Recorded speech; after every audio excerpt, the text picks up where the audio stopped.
Welcome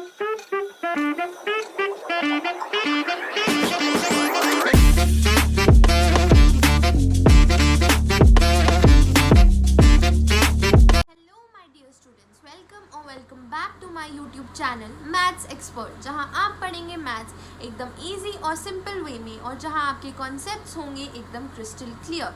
so आज हम exercise 3.2 को कंटिन्यू करने वाले हैं।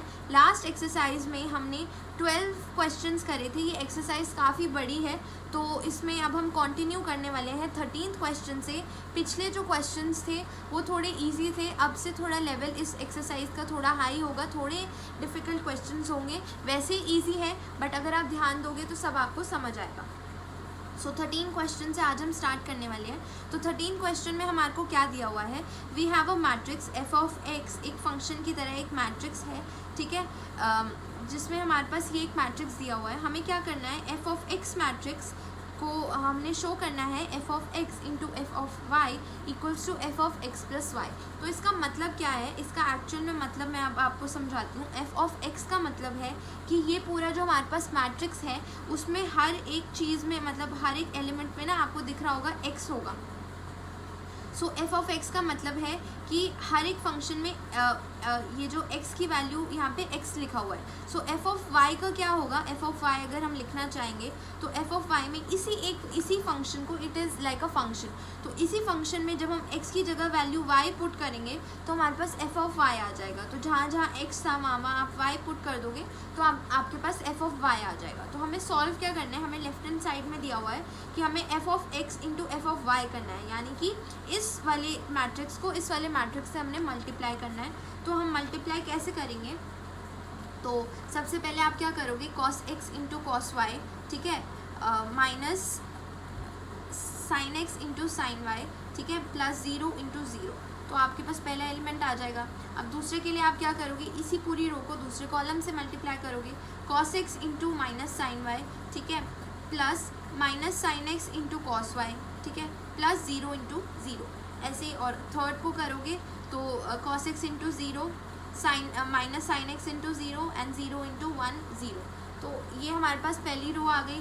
दूसरी रो के लिए आप क्या करोगे, sine x into cos y plus cos x into sine y, ठीक है, प्लस 0, ठीक है। और दूसरे एलिमेंट के लिए क्या करोगे, sine x into minus sine y, ठीक है, plus cos x into cos y plus 0, ठीक है। और थर्ड के लिए क्या करोगे, थर्ड के लिए भी यही करोगे, माइनस साइन एक्स इंटू 0, तो आप इसको मल्टीप्लाई करोगे तो 0 ही आएगा, ठीक है। और थर्ड की बात करें तो 0 into cos x 0, 0 into sine y 0, ठीक है, एंड 1 इंटू 0 इज़ ऑल्सो 0। तो इसमें भी तीनों जो थर्ड रो जो हमारे पास आएगी वो आएगी पूरी 0 आएगी। सो ऐसे करके हमारे पास एक मैट्रिक्स बन चुका है। अब आप इस मैट्रिक्स को देखोगे तो बहुत कॉम्प्लिकेटेड सा लग रहा है, तो इसको हम आइडेंटिटीज़ के थ्रू थोड़ा सिंप्लीफाई करेंगे। तो अगर आपने आइडेंटिटीज़ पढ़ी हो तो ये जो फॉर्मूला होता है cos x cos y minus sine x sine y, जो फॉर्मूला होता है वो कॉस एक्स प्लस वाई का होता है, ठीक है, and cos x sine y minus sine x cos y.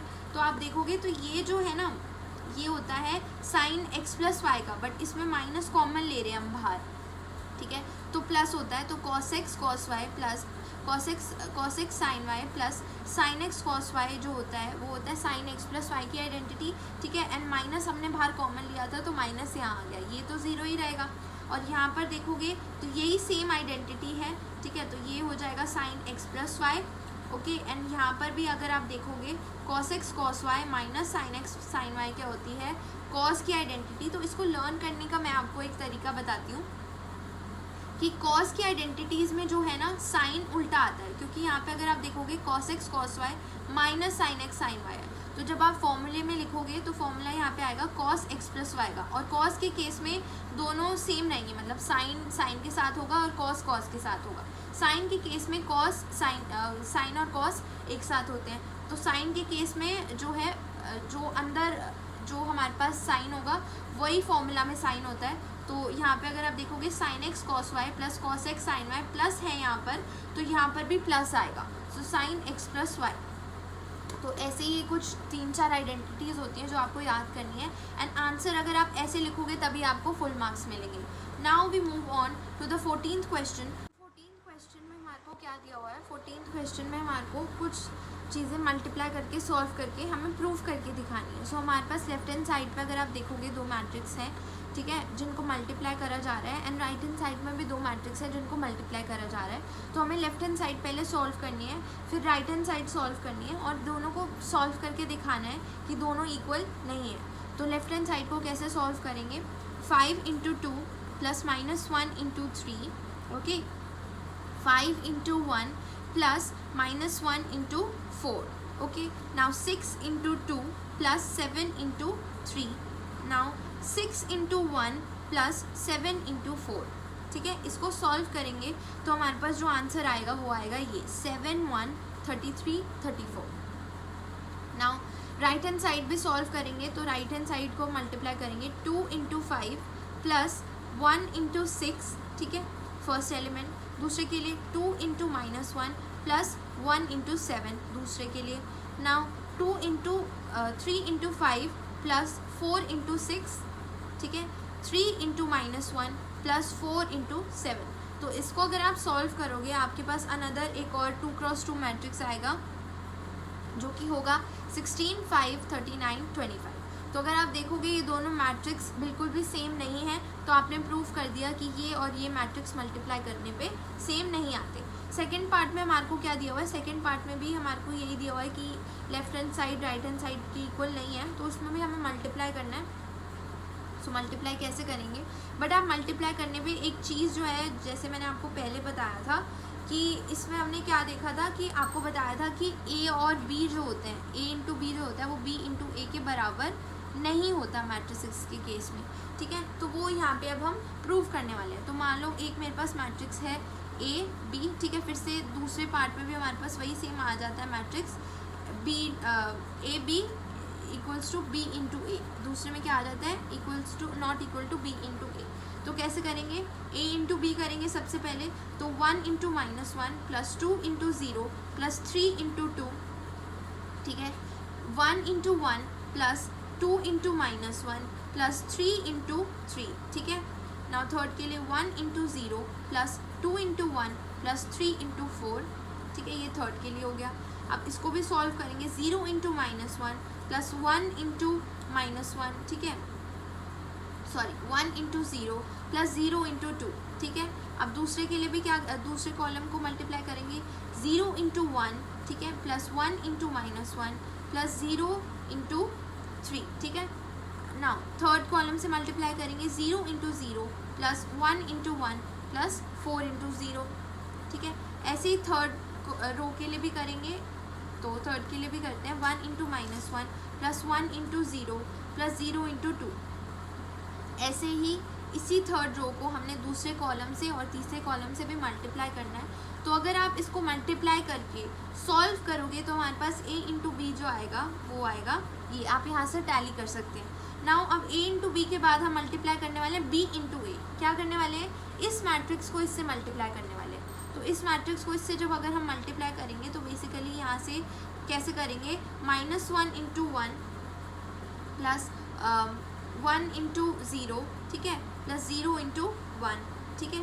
तो ऐसे सॉल्व करेंगे, ऐसे ही -1 × 2 + 1 × 1 + 0 × 1, ठीक है। ऐसे ही थर्ड के लिए भी करेंगे। तो इसमें हमने सेम वही काम करना है, बस दोनों को अलग इंटरचेंज कर देना है। तो इंटरचेंज करेंगे तो हमारे पास आंसर्स भी अलग आएंगे। So as you can see यहाँ पे b × a जो हमारे पास आया वो आया ये, और पीछे जो हमारे पास a × b आया था वो आया था ये। तो ये दोनों एक दूसरे के इक्वल नहीं है, तो हमने प्रूव भी कर दिया कि a × b जो होता है वो b × a के बराबर नहीं होता ना। तो 15 क्वेश्चन में हमारे को क्या दिया हुआ है, 15 क्वेश्चन में हमारे पास एक इक्वेशन दी हुई है और एक मैट्रिक्स दिया हुआ है, मैट्रिक्स a। तो हमारे पास ये जो इक्वेशन है, हमें इस इक्वेशन का क्या आंसर आएगा वो हमने सॉल्व करना है। तो कैसे करेंगे, हमारे पास एक मैट्रिक्स दिया हुआ है a। सो हमारे पास इक्वेशन क्या दी हुआ है, a² - 5a + 6i। तो ये जो मैट्रिक्स है a, इसी मैट्रिक्स को हम इसी सेम मैट्रिक्स से मल्टीप्लाई कर दूंगी तो a² आ जाएगा। तो अगर हम सेम मैट्रिक्स को सेम से मल्टीप्लाई करेंगे तो हमारे पास मल्टीप्लाई करके क्या आंसर आएगा, 2 × 2 + 0 × 2 + 1 × 1, ठीक है। 2 into 0 plus 0 into 1 plus 1 into -1। तो ऐसे ही सॉल्व करके हमारे पास ए स्क्वायर की जो वैल्यू आएगी वो आएगी ये 5 - 1 2 9 - 2 5 0 -1 -2। तो ए स्क्वायर की वैल्यू हमारे पास आ चुकी है। ए स्क्वायर की वैल्यू हम इस इक्वेशन में पुट करने वाले हैं आगे, ठीक है। तो ए स्क्वायर की वैल्यू पुट कैसे करेंगे, ए स्क्वायर जो भी हमने निकाला वो इधर पुट किया, -5 इंटू ए जो हमारे पास ऑलरेडी गिवन है वो यहाँ पर लिखा, और 6 इंटू आई का मतलब क्या होता है, आइडेंटिटी मैट्रिक्स। तो आइडेंटिटी मैट्रिक्स होता है 3। अब जैसे अब यहाँ पे ज़रूरी क्या है, आइडेंटिटी मैट्रिक्स तो किसी भी ऑर्डर का हो सकता है, 2x2 का, 3x3 का। हमें पता कैसे लगा कि ये 3x3 मैट्रिक्स ही होना चाहिए।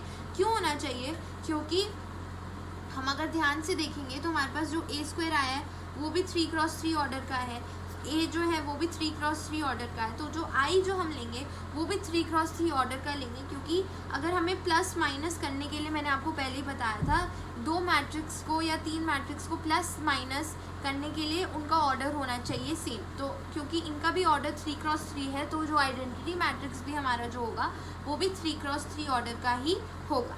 नाउ 6 को मल्टीप्लाई करेंगे हम इस एक आइडेंटिटी मैट्रिक्स से, तो ये जो हमारे पास है एक स्केलर मैट्रिक्स बन जाएगा जिसमें कांस्टेंट क्या होगा, 6 होगा। नाउ यहाँ पर हमने क्या करा, 5 को मल्टीप्लाई किया ए से, तो 5 को या तो -5 को मल्टीप्लाई कर लो या 5 को मल्टीप्लाई करके माइनस कर लो, एक ही बात है। तो मैंने यहाँ पे -5 को मल्टीप्लाई किया है, तो -5 को मल्टीप्लाई करोगे तो आपके पास ये मैट्रिक्स आएगा। तो -5 मल्टीप्लाई करोगे तो ये बाहर क्या आ जाएगा, प्लस आ जाएगा, ठीक है, प्लस आ जाएगा। तो आप इसको सॉल्व करोगे, आपके पास आंसर आ जाएगा आपका ये वाला मैट्रिक्स, जो हमें जो ये इक्वेशन सॉल्व करनी थी, हमने इसका आंसर निकाल लिया। 1 - 1 - 3 -1 -1 -10 -4 -5 4 and 4। नाउ 16th क्वेश्चन में हमारे को क्या दिया हुआ है, 16th क्वेश्चन में भी हमारे को एक इक्वेशन दी हुई है, a³ - 6a² + 7a + 2i = 0। तो हमें प्रूफ करना है ये पूरी जो इक्वेशन है इसका आंसर जो आएगा 0, मतलब इतना सॉल्व करने के बाद आंसर हमारे पास क्या आना चाहिए, 0 आना चाहिए, ठीक है। तो हम सबसे पहले क्या करेंगे, ए मैट्रिक्स हमारे को ऑलरेडी दिया हुआ है, तो ए मैट्रिक्स को पहले ए स्क्वायर निकालेंगे, यानी कि उसी मैट्रिक्स को उससे मल्टीप्लाई करेंगे। तो ए स्क्वायर की जो हमारे पास वैल्यू आएगी वो आएगी 5 0 8 2 4 5 8 0 13, ठीक है। तो ए स्क्वायर की वैल्यू आ गई। अब ए स्क्वायर से हमें a³ निकालना है, तो जो ए स्क्वायर की वैल्यू आई है उसको हम वापसी a से मल्टीप्लाई कर देंगे, तो हमारे पास जो आ जाएगी a³ की वैल्यू आ जाएगी। तो a³ की वैल्यू सॉल्व करने के बाद यहाँ पर मैंने लिखी हुई है 21 0 34 12 8 23 34 0 55। तो आप इसको टैली कर सकते हो, तो a³ की आपके पास जो वैल्यू है वो आपको दिख जाएगी। सो हमारे पास a³ की वैल्यू आ चुकी है, ए स्क्वायर की वैल्यू आ चुकी है, ए की वैल्यू आ चुकी है, और आइडेंटिटी मैट्रिक्स तो हमें पता ही है क्या होता है। तो अगर आपको बताना है कि आइडेंटिटी मैट्रिक्स यहाँ पे किस ऑर्डर का होगा, तो अगर आप ध्यान से देखोगे, क्योंकि हमारे पास ए मैट्रिक्स भी 3x3 है, ए स्क्वायर भी 3x3 आया है, a³ भी 3x3 आया है, तो हमारे पास जो आइडेंटिटी मैट्रिक्स होगा वो भी 3x3 ऑर्डर का ही होगा। तो अब हमने बस वैल्यूज़ पुट करनी है इस इक्वेशन में। a³ की वैल्यू जो आई थी वो हमने यहाँ पुट करी, -6 इंटू ए स्क्वायर की जो वैल्यू आई थी वो यहाँ पुट करी, +7 इंटू ए जो हमारे पास वैल्यू आई थी, ए जो गिवन था वो यहाँ पुट करेंगे, +2 इंटू आई जो होगा 3x3 ऑर्डर का होगा, ठीक है। तो यहाँ से सबसे पहले हम इसको 6 से मल्टीप्लाई करेंगे।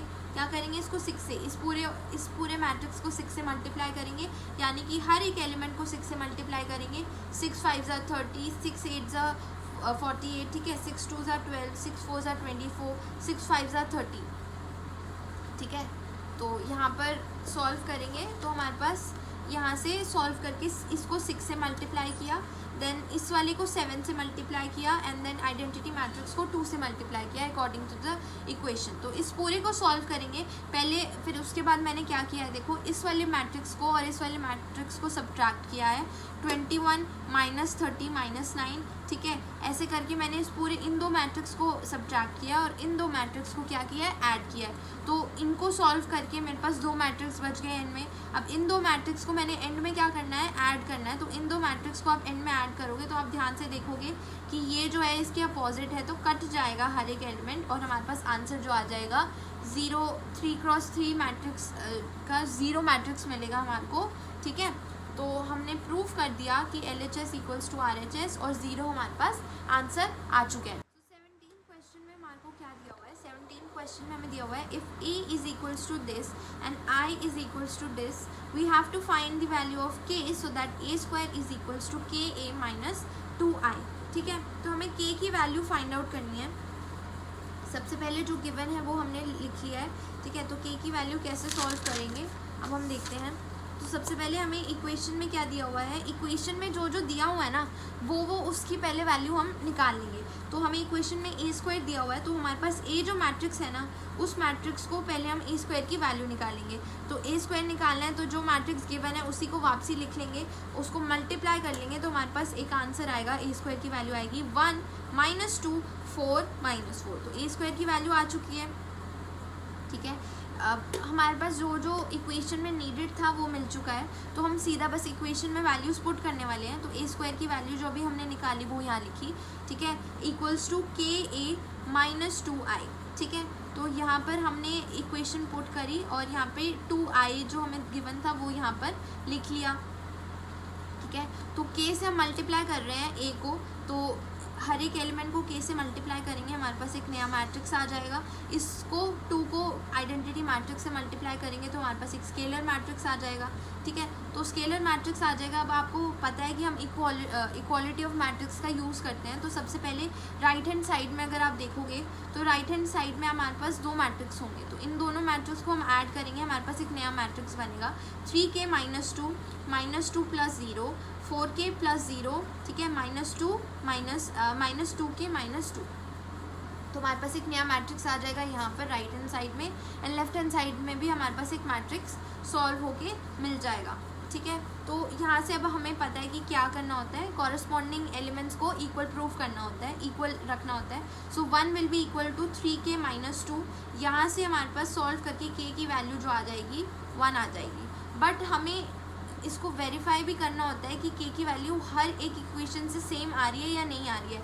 अगर K की वैल्यू हर एक इक्वेशन से सेम आ रही है तो यानी कि जो हमारा आंसर है या फिर जो ये जो इक्वालिटी ऑफ मैट्रिसेस है जो आंसर है वो सही है। ठीक है, तो यहाँ से भी अगर हम सॉल्व करेंगे तो K की वैल्यू 1 आ रही है। तो अगर हम ये यहाँ से भी सॉल्व करते यानी कि माइनस 2 को भी अगर हम माइनस 2K के बराबर पुट करते तो भी हमारे पास K की वैल्यू जो आती वो 1 आती। ठीक है, या फिर यहाँ से भी आप देख सकते हो माइनस 4। ठीक है, माइनस 4 को अगर आप इक्वल पुट करो माइनस 2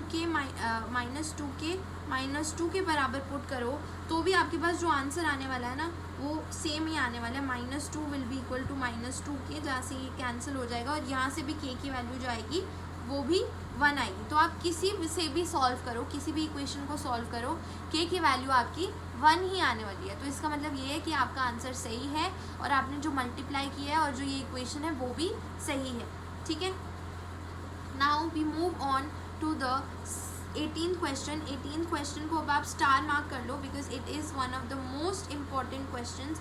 इसके आने के बहुत चांसेस होते हैं, तो इसको स्टार मार्क कर लो, इम्पॉर्टेंट मार्क कर लो क्योंकि ये आ सकता है आपके एग्जाम में। सो 18th क्वेश्चन में हमारे पास क्या दिया हुआ है, 18th क्वेश्चन में हमारे पास एक मैट्रिक्स दिया हुआ है, मैट्रिक्स A।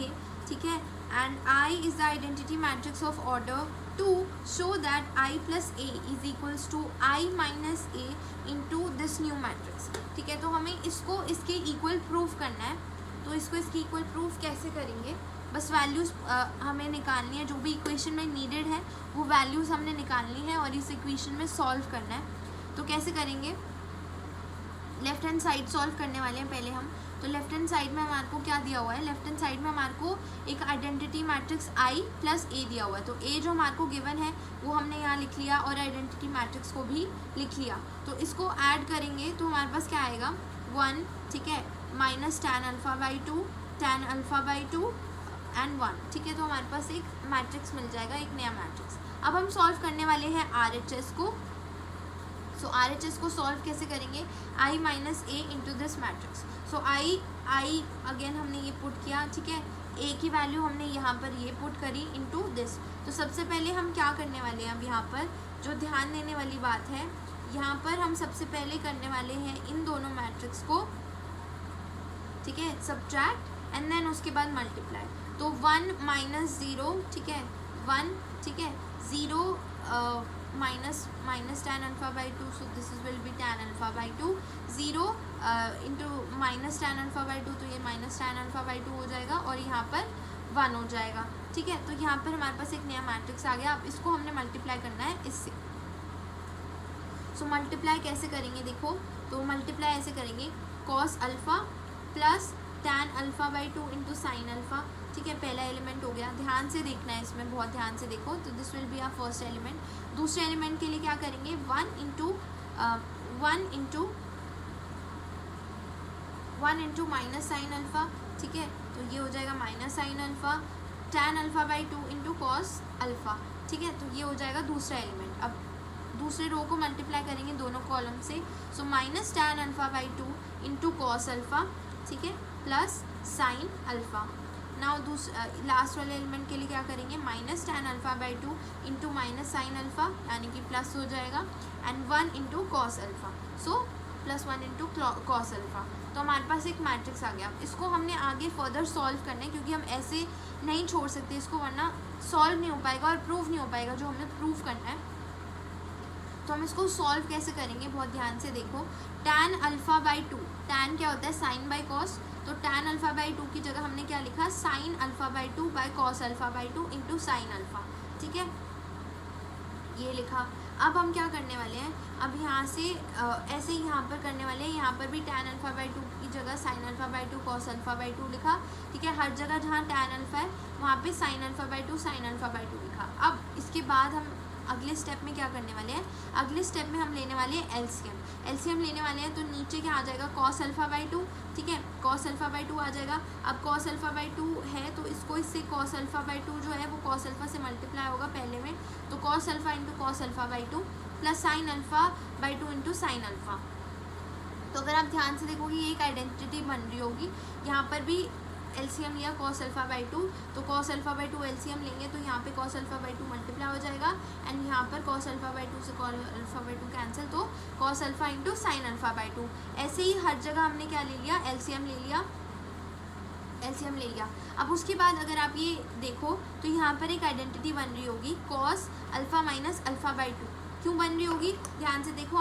मैंने आपको पहले भी बताया था, कॉस की आइडेंटिटी बन रही है यहाँ पे. कैसे कि यहाँ, और जो यहाँ पर जो साइन है प्लस, वो यहाँ पर माइनस का हो जाएगा. So cos alpha minus alpha by 2. यहाँ पर भी ध्यान से देखोगे तो यहाँ पर साइन की आइडेंटिटी बन रही है. साइन की आइडेंटिटी कैसे बन रही है, तो अब हम एक्चुअल में क्या करने वाले हैं, हम एक्चुअल में माइनस लेने वाले हैं बाहर. ठीक है, तो बाहर लेने वाले हैं, तो हमारे पास क्या बन जाएगा, हमारे पास बन जाएगा sine alpha cos alpha by 2 minus cos alpha sine alpha by 2. ठीक है, तो इसको माइनस हमने बाहर कॉमन ले लिया. फिर हमारे पास जो आइडेंटिटी बनी वो बनी sine alpha minus alpha by 2 की आइडेंटिटी बन गई. ऐसे यहाँ पर देखेंगे तो यहाँ पर भी एक सिंपल सीधी सादी आइडेंटिटी बन रही है, sine alpha minus alpha by 2 upon cos alpha by 2. अब आप पूछोगे कि यहाँ पे हमने माइनस कॉमन क्यों निकाला, हम सीधा यहाँ पर भी तो फॉर्मूला सिंपल लगा सकते थे. तो हम ऐसा क्यों कर रहे हैं, क्योंकि हमने जो नीचे हमारे पास जो एंगल है ना अल्फ़ा बाई 2, हम ऊपर भी वही एंगल बनाना चाह रहे हैं. ऊपर भी वही एंगल बनेगा, तो अगर आपको आगे पता चलेगा तो हमारे पास सॉल्व करना और आसान हो जाएगा, और जो हमें प्रूफ करना है वो वैसा आ जाएगा. ठीक है, तो यहाँ पर हमने ऐसे लिखा क्योंकि हमने यहाँ पर भी अल्फ़ा बाई 2 बनाना था एंगल, इसलिए हमने इसमें माइनस कॉमन लिया. यहाँ पे माइनस कॉमन लेने की नीड ही नहीं पड़ी. ठीक है, और यहाँ पर भी सीधा सीधा फॉर्मूला लग रहा था cos alpha minus alpha by 2 का. क्या कैसे लग रहा था, यहाँ पर प्लस है तो यहाँ पर माइनस हो जाएगा, cos alpha minus alpha by 2 का. अब आगे देखते हैं, आगे हमारे पास, अब आप ध्यान से देखोगे तो यहाँ पर cos alpha minus alpha by 2 क्या बन जाएगा, कॉस अल्फ़ा बाई 2, और नीचे भी क्या है कॉस अल्फ़ा बाई 2, तो कैंसिल हो जाएगा. यहाँ पर अगर आप ध्यान से देखोगे sine minus sine alpha by 2 upon cos alpha by 2, तो साइन बाई कॉस क्या होता है टैन, तो माइनस टैन अल्फ़ा बाई 2 बन जाएगा. यहाँ पर प्लस टैन अल्फ़ा बाई 2 बन जाएगा, और यहाँ पर भी कॉस से कॉस कैंसिल हो जाएगा. तो हमारे पास जो आंसर आया वो आया ये, और ये क्या आया 1 minus tan alpha by 2 tan alpha by 2 and 1. तो हमारे पास सॉल्व करने के बाद जो आंसर आया ना, वो आप ऊपर देखोगे तो हमारे पास ऊपर जो आंसर आया था ना वो भी यही आया था. तो right hand side will be equal to left hand side, and we have hence proved our answer. तो दिस इज़ मोस्ट इम्पॉर्टेंट, इसमें आपको स्टेप्स याद रखने हैं, बहुत ईजी स्टेप्स बताए हैं, इसमें मुश्किल कुछ नहीं है, बस आइडेंटिटीज़ जो इतनी देर से हम पढ़ रहे हैं वही आइडेंटिटीज़ इसमें लगेगी। Now we move on to the 19th question. Now अब हम 19th क्वेश्चन शुरू कर रहे हैं। 19th क्वेश्चन में ये भी हम इसको इम्पॉर्टेंट ही मानेंगे, क्योंकि इसमें हमें क्या करना है, हमारे पास एक स्टेटमेंट दी हुई है, उसको हमने खुद से मैट्रिक्स में कन्वर्ट करना है एंड खुद से सॉल्व करना है। तो हमारे पास क्वेश्चन में क्या दिया हुआ है, पहले हम क्वेश्चन रीड करते हैं। क्वेश्चन में हमारे को दिया हुआ है, a trust fund has 30,000 that must be invested in 2 different types of bonds. The first bond pays 5% interest per year and the second bond pays 7% interest per year. So using matrix multiplication, determine how to divide 30,000 among the 2 types of bonds if the trust fund must obtain an annual total interest of, पहले part में 1800 rupees and दूसरे part में 2000 rupees. तो 2 answers आएंगे हमारे पास, हर part का एक अलग आंसर आएगा। तो इसमें हमारे को क्या दिया हुआ है कि हमारे पास एक ट्रस्ट फंड है जिसके लिए हमारे पास 30,000 रुपीज़ है, उसको हमने 2 अलग तरह के बॉन्ड्स में क्या करना है, इन्वेस्ट करना है। पहला बॉन्ड जो है वो हमें पे करता है 5% इंटरेस्ट और दूसरा बॉन्ड जो है वो हमें 7% इंटरेस्ट पर ईयर पे करता है। ठीक है, तो हमें मैट्रिक्स मल्टीप्लिकेशन से सॉल्व करके बताना है कि कैसे डिवाइड होंगे दोनों टाइप्स ऑफ बॉन्ड्स में। ठीक है, तो ये है हमारा क्वेश्चन। तो इस क्वेश्चन को सॉल्व कैसे करते हैं अब हम देखते हैं। इस क्वेश्चन को हम सॉल्व कैसे करेंगे, तो हम इसमें हमारे पास 2 मैट्रिक्स बनेंगे। अब आपको हमें कैसे पता लगा कि 2 मैट्रिक्स बनेंगे, देखो एक मैट्रिक्स हमारा बनेगा इन्वेस्टमेंट का, कि हमने पहले में कितनी इन्वेस्टमेंट करी है, और दूसरा मैट्रिक्स हमारा बनेगा इंटरेस्ट के परसेंटेज का, जो हमें ऑलरेडी क्वेश्चन में दी हुई है। तो जो हमारे पास जितनी टाइप की हमें इन्फॉर्मेशन दी होती है क्वेश्चन में, उतने ही टाइप के हमारे पास उतने ही मैट्रिक्स बनते हैं। ठीक है, तो हमने क्या करा, पहले हमने लेट कर लिया कि investment in the first bond, क्योंकि टोटल हमारे पास 30,000 पैसे हैं। ठीक है, तो पहले में हमने लेट कर लिया कि इन्वेस्टमेंट फर्स्ट बॉन्ड में हमने कितनी इन्वेस्ट करी है, 1000 रुपीज़। ठीक है, तो दूसरे में कितनी होगी, टोटल 30,000 है तो 30,000 माइनस एक्स। नाउ अब interest paid by first bond हमें ऑलरेडी गिवन है क्वेश्चन में 5%, तो 5% कैसे लिखते हैं, बेसिकली 5/100 लिखते हैं, तो 5% पर ईयर यानी कि 5% पर रुपी। ठीक है, ऐसे ही interest paid by second bond भी हमें क्वेश्चन में दिया हुआ है 7%, तो 7% कैसे लिखेंगे, 7/100। ठीक है, तो अब हम 2 मैट्रिक्स बनाने वाले हैं। एक मैट्रिक्स मैंने ले लिया, मैट्रिक्स ए लेट कर लिया। ठीक है, जिसको मैंने कह दिया मैट्रिक्स ऑफ इन्वेस्टमेंट का मैट्रिक्स कह दिया। तो इसको मैंने कैसे लिख लिया, एक रो मैट्रिक्स की तरह लिख लिया। ठीक है, तो एक रो मैट्रिक्स की तरह लिख लिया, जिसमें पहली वैल्यू हमने दे दी x। ठीक है, एंड दूसरी वैल्यू जो हमने लिखी थी वो दे दी 30,000 माइनस एक्स। अब दूसरा मैट्रिक्स मैंने आपको बताया था कौन सा लेंगे, हम इंटरेस्ट वाला लेंगे। ठीक है, एनुअल इंटरेस्ट वाला लेंगे। तो एनुअल इंटरेस्ट वाला लेंगे तो मैट्रिक्स ऑफ एनुअल इंटरेस्ट, इसमें हमने एक कॉलम मैट्रिक्स ले ली, क्योंकि हमारे पास 2 ही वैल्यूज़ हैं, तो एक कॉलम मैट्रिक्स बनेगा एंड एक रो मैट्रिक्स बनेगा। ठीक है, तो ये है हमारे पास कॉलम मैट्रिक्स। तो ये क्या है, इसमें हमारे पास क्या है, 5/100 एंड 7/100। तो हमारे पास 2 मैट्रिक्स बन चुके हैं। ठीक है, तो अब हम मान रहे हैं कि इनको सॉल्व करने के बाद, इनको मल्टीप्लाई करने के बाद जो मेरे पास तीसरा मैट्रिक्स बनेगा वो बनेगा मैट्रिक्स सी। ठीक है, matrix of total annual interest, कितना मेरे पास टोटल एनुअल इंटरेस्ट इकट्ठा होगा। ठीक है, तो उसके लिए हमारे पास मल्टीप्लाई करना होगा दोनों को। ठीक है, तो ये पहला मैट्रिक्स है ए इंटू बी कर रहे हैं हम, तो पहला मैट्रिक्स है दिस इंटू दिस करने वाले हम। तो हम कैसे करेंगे, जैसे मैंने आपको पहले बताया था, इस रो को इस पूरी कॉलम से मल्टीप्लाई करना है। ठीक है, तो x इंटू 5/100, ठीक है, प्लस 30,000 माइनस x इंटू 7/100। तो अब बेसिकली पता चले आपको कि कितनी क्या वैल्यू आएगी। तो अगर आप इसको ध्यान से देखोगे, इसका ऑर्डर जो हमारे पास था वो था 1x2। ठीक है, और इसका ऑर्डर है 2x1। तो आप ध्यान से देखोगे ये और ये वैल्यू सेम है, तो हमारे पास नया मैट्रिक्स क्या बनेगा, 1x1 ऑर्डर का, यानी कि एक ही वैल्यू आएगी। तो हमारे पास सॉल्व करेंगे तो 5x/100 plus 7 into 30,000 minus x/100। तो इसको सॉल्व करेंगे, हम LCM लेंगे, तो हमारे पास जो आंसर आएगा वो आएगा ये। तो टोटल एनुअल इंटरेस्ट की मेरे पास एक वैल्यू आ गई, एक इक्वेशन टाइप आ गई। ठीक है, तो अब हमारे को पार्ट्स के हिसाब से डिवाइड करना है। तो फर्स्ट पार्ट में मेरे को ऑलरेडी गिवन है, अब मेरे पास मैंने एक तो मैट्रिक्स से एक इक्वेशन निकाली और एक मुझे ऑलरेडी गिवन है कि अगर trust fund obtains an annual interest of ₹800 in the first part, तो मुझे ऑलरेडी गिवन है कि 1800 टोटल एनुअल इंटरेस्ट है। तो फर्स्ट पार्ट में मैंने 1800 जो है उसको इक्वल पुट कर दिया इसके, क्योंकि जो मैंने जो इक्वेशन आई है वो इसके बराबर है। तो यहाँ से मेरे पास x की वैल्यू आ जाएगी, यानी कि कितना मैं इन्वेस्ट करूँगी पहले बॉन्ड में, मैंने कितना इन्वेस्ट किया होगा अगर मेरा टोटल एनुअल इंटरेस्ट होगा 1800। तो कुछ नहीं करना है, 1800 के बराबर पुट करना है इस पूरी इक्वेशन को। ये 100 इधर मल्टीप्लाई हो जाएगा, सो ये बन जाएगा। और यहाँ से हमारे पास x की वैल्यू जो आ जाएगी वो आएगी 15,000। x की वैल्यू क्या है, पहले बॉन्ड में जितना मैंने इन्वेस्टमेंट करी थी। अब मेरे पास इन्वेस्टमेंट इन फर्स्ट बॉन्ड क्या हो जाएगी 15,000, और इन्वेस्टमेंट इन सेकेंड बॉन्ड क्या होगी मेरे पास 30,000 माइनस 15,000। क्यों, क्योंकि 30,000 माइनस x था, ठीक है। तो दूसरी की भी वैल्यू जो आ जाएगी वो आ जाएगी 15,000। तो इक्वल डिवाइड करा है मैंने पहले पार्ट में, तो ये हो जाएंगे हमारे दोनों आंसर। अब दूसरे पार्ट में मेरे को क्या दिया हुआ था, दूसरे पार्ट में अगर एनुअल इंटरेस्ट जो है, ठीक है, वो हो 2000, तो इस पूरी इक्वेशन को अगेन मैं 2000 के बराबर पुट करूँगी, तो मेरे पास अब x की वैल्यू जो आएगी वो आएगी 5000। और तो इससे मेरे को क्या पता चला कि इन्वेस्टमेंट इन फर्स्ट बॉन्ड क्या होगा 5000, and investment in second bond क्या होगा 30,000 माइनस 5,000, यानी कि 25,000। So this is how we solve the 19th question. तो ऐसे सॉल्व करते हैं हम स्टेटमेंट वाली क्वेश्चन, जिसमें हमारे को जितनी तरह की हमारे पास वो दी होती है इन्फॉर्मेशन, उतने ही हमारे पास बनते हैं मैट्रिक्स, ठीक है। Now we move on to the 20th question. हमारे पास 20th क्वेश्चन में क्या दिया हुआ है, 20th क्वेश्चन में दिया हुआ है the book shop of particular school has 10 dozen chemistry books, 8 dozen physics books, 10 dozen economics books, and now their selling prices are 80 rupees, 60 rupees and 40 rupees each respectively. Find the total amount the bookshop will receive from selling all the books using matrix algebra.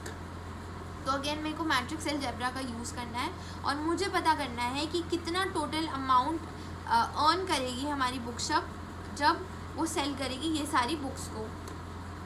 तो again हमें पता है कि हमारे पास एक तो बनेगा, अब क्योंकि हमारे पास दो तरह की इन्फॉर्मेशन यहाँ दी हुई है, एक तो हमारे पास दी हुई है कि कितना सेलिंग प्राइस है, तो एक मैट्रिक्स वो बनेगा, और एक हमें दी हुई है कि कितना अमाउंट है, कितनी बुक्स हैं, कितनी अमाउंट ऑफ बुक्स हैं मतलब उसके पास, बुक शॉप के पास। तो हमारे पास दो मैट्रिक्स बनेंगे यहाँ पर भी। तो एक मैट्रिक्स मैंने मैट्रिक्स ए ले लिया नंबर ऑफ बुक्स के लिए, ठीक है, और दूसरा मैट्रिक्स मैंने मैट्रिक्स बी ले लिया सेलिंग प्राइस के लिए, ठीक है। तो कैसे करोगे, नंबर ऑफ बुक्स के लिए हमने लिया तो 10 डजन है। 10 डजन क्या होता है, डजन मतलब एक डजन में 12 होता है। सो 10 × 12 करोगे यानी कि 120 है हमारे पास केमिस्ट्री बुक्स होंगी, ठीक है। 8 डजन फिजिक्स बुक्स यानी कि 8 × 12 96 मेरे पास फिजिक्स बुक्स होंगी, एंड 10 डजन अगेन यानी कि 120 इकोनॉमिक बुक्स होंगी, ठीक है। तो हमारे पास एक मैट्रिक्स बन जाएगा 120, 96 एंड 120, ठीक है। तो अब मेरे को बताओ कि इसका वो क्या होगा ऑर्डर, तो इसका ऑर्डर होगा 1 × 3, ठीक है, और इसका ऑर्डर होगा 3 × 1, ठीक है। तो बी वाला मैट्रिक्स जो है हमारे पास वो है selling price of each book, her book के सेलिंग प्राइस का एक बन गया मैट्रिक्स। अब मुझे पता करना है कि टोटल अमाउंट कितना मिलेगा हमारे पास सारी बुक्स को बेच के, तो ऑफ कोर्स उसको मल्टीप्लाई करेंगे तभी हमारे पास आंसर आएगा। तो अगेन अगर आप ध्यान से देखो तो ये और ये वैल्यू सेम है, तो नया मैट्रिक्स अगेन मेरे पास एक ही आंसर आएगा, 1 × 1 का एक मैट्रिक्स आएगा मेरे पास। तो आप कैसे सॉल्व करोगे, 120 × 80 प्लस 96 × 60 प्लस 120 × 40। सो इस पूरी इक्वेशन को आप सॉल्व करोगे तो हमारे पास आंसर आ जाएगा 20160, यानी कि ये ही है हमारा आंसर। 20160 जो है टोटल अमाउंट रिसीव होगा by selling all the books, ठीक है। नाउ अब 21 और 22 क्वेश्चन जो है वो हमारे पास एक ही स्टेटमेंट पे रिलेटेड है। तो अब हम 22 और 21 क्वेश्चन करने वाले हैं। 22 और 21 क्वेश्चन में हमारे को क्या दिया हुआ है, ध्यान से देखो। सो 21 क्वेश्चन में हमारे को दिया हुआ है, हमें क्या करना है, अज्यूम करना है x, y, z, w, p and p are matrices of order 2 cross n, 3 cross k, 2 cross p, n cross 3 and p cross k respectively. Choose the correct answer in the exercises 21 and 22. तो मैंने यहाँ पर थोड़ा easy करने के लिए सबका दिया हुआ है, सारे मैट्रिक्स का ऑर्डर लिख लिया है. यहाँ पे ये मैट्रिक्स है और यहाँ पे इनका ऑर्डर लिखा हुआ है. I hope it is visible. ठीक है, तो पहले पार्ट में 21 क्वेश्चन में मुझे क्या दिया हुआ है, what are the restriction on n, k and p so that P Y plus W Y will be defined R. ठीक है, सो मुझे क्या करना है, सबसे पहले पी वाई करना है. तो p इंटू वाई करूँगी. तो p इंटू वाई कैसे करेंगे, तो जैसे मैंने आपको बताया था p का जो ऑर्डर है मेरे पास, मैंने यहाँ लिख लिया p क्रॉस k. y का जो ऑर्डर है यहाँ पे लिख लिया 3 क्रॉस k. ठीक है, तो हमें पता है कि अगर दो मैट्रिक्स को मल्टीप्लाई होना है, जो कि यहाँ पे दिया हुआ है कि p इंटू वाई हम कर रहे हैं, दो मैट्रिक्स को मल्टीप्लाई होने के लिए मैंने आपको बताया था पहले वाले मैट्रिक्स के जो नंबर ऑफ कॉलम्स है वो दूसरे वाले मैट्रिक्स के नंबर ऑफ रोज के बराबर होने ही होने चाहिए, तभी वो मल्टीप्लाई होंगे. ठीक है, तो यहाँ से मुझे पता चल जाएगा k की वैल्यू जो है वो 3 के बराबर होनी चाहिए, और जो मेरे पास नया वाला मैट्रिक्स बनेगा इनको मल्टीप्लाई करने के बाद, उसका ऑर्डर क्या होगा, बचे हुए दो चीज़ें, यानी कि p क्रॉस k जो होगा नए वाले मैट्रिक्स का ऑर्डर होगा. तो p cross k, p into Y को मल्टीप्लाई करूँगी तो नया मैट्रिक्स ऑर्डर होगा p क्रॉस k के. अब मैं करने वाली हूँ w इंटू वाई करूँगी, तो w का भी मैंने ऑर्डर लिख लिया, y का भी ऑर्डर लिख लिया. अगेन मुझे पता है कि मल्टीप्लाई होने के लिए ये दोनों सेम होने चाहिए, तो ये दोनों तो मुझे ऑलरेडी सेम दी हुई हैं, और नए वाला मैट्रिक्स जो मिलेगा मुझे उसका ऑर्डर क्या होगा, n क्रॉस k होगा. ठीक है, तो अब मुझे पता है, अब यहाँ पर इक्वेशन जो मेरे पास दी हुई थी, क्या दी हुई थी, P Y plus W Y. ठीक है, मैंने आपको ये भी चीज़ बताई थी कि अगर दो मैट्रिक्स को मल्टीप्लाई प्लस या माइनस होना है, उसके लिए भी दोनों मैट्रिक्स का ऑर्डर सेम होना चाहिए, तभी तो आप हर एक कॉरेस्पॉन्डिंग एलिमेंट को एक दूसरे से ऐड या सब्ट्रैक्ट करोगे, है ना. तो for two matrices to be added their order must be the same. तो इन दोनों का ऑर्डर सेम होना चाहिए. अगर ऑर्डर सेम होना चाहिए तो इस वाले मैट्रिक्स का p क्रॉस k बराबर होना चाहिए n क्रॉस k के. तो यहाँ से k और k कैंसिल हो जाएगा और हमारे पास जो वैल्यू आ जाएगी p इक्वल्स टू n आ जाएगी. तो व्हाट आर द रिस्ट्रिक्शन, यहाँ पे आप पार्ट्स देखोगे तो आपको दिखेगा, पहले में मुझे पता चला था कि k की वैल्यू 3 के बराबर होनी चाहिए और p की वैल्यू n के बराबर होनी चाहिए. तो पहला पार्ट जो है वो हमारा आंसर हो जाएगा. नाउ 22 क्वेश्चन में हमारे को क्या दिया हुआ है, अगर n is equal to p then the order of the matrix 7x minus 5z is what. ठीक है, तो 7x माइनस 5z का क्या होगा हमारा ऑर्डर. ठीक है, तो x का जो ऑर्डर है हमारे पास वो 2 क्रॉस n है. ठीक है, अब आप एक बात बताओ, अगर मैं 7 को मल्टीप्लाई करूँगी किसी भी नंबर को मल्टीप्लाई करूँगी किसी मैट्रिक्स से, उससे उस मैट्रिक्स के ऑर्डर पे फ़र्क पड़ेगा क्या, नहीं पड़ेगा, बस वैल्यूज़ अलग हो जाएंगी, एंट्रीज़ की जो वैल्यूज़ हैं वो अलग हो जाएंगी, ऑर्डर तो सेम ही रहेगा. तो 7x का जो ऑर्डर होगा वो भी सेम ही रहेगा जो पहले x का ऑर्डर था 2 क्रॉस n.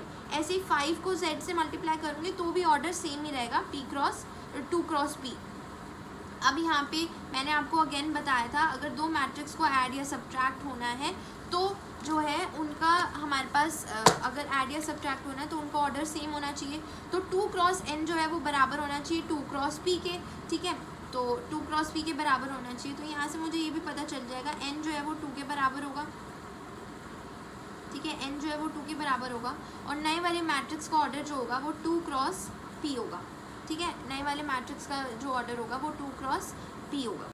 ठीक है, और 2 क्रॉस p होगा, और हमें ये ऑलरेडी गिवन है कि जो p है वो n के बराबर है, तो या तो p की जगह n भी लिख सकते हैं.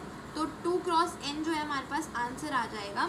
और b पार्ट में हमारे को ऑलरेडी दिया हुआ है जो नए वाले मैट्रिक्स का ऑर्डर होना चाहिए वो क्या होना चाहिए 2 cross n. So b part will be our answer. तो यहाँ से हमारी ख़त्म होती है एक्सरसाइज 3.2.